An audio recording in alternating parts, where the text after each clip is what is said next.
that time, there was a resurgence of this narrative. At the time, there were urban riots, there was a lot of unrest, the global economy had collapsed, all but collapsed, and politicians particularly sort of started to blame families. So the explanations for boys and young men going out and rioting was lone motherhood and absent fathers. And I found that really troubling. These kinds of narratives accrue very much to working class families and communities.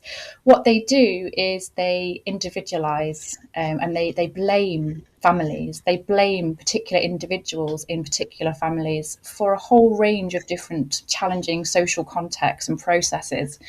The problem with the crisis narrative is that it ignores how things like poverty, insecure work, welfare policy, and even family law shape men's ability to be present and to participate. So it's not to say that young men empirically don't talk about that their dads might not be there for them, but actually what we're not doing is asking where they've gone to. Why are they not there? Why is it an empirical reality for some young men that dads aren't having in a relationship with them? A lot of the research around fatherhood and the way we think about fatherhood and good fatherhood is based on this idea of somebody who's typically resident in a household, economically providing, and also in a stable heterosexual couple.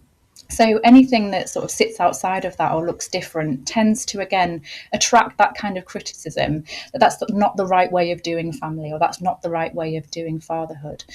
So my work's kind of pushed beyond that, really. It's been about, well, if they're not there, if they're not in a household, where are they?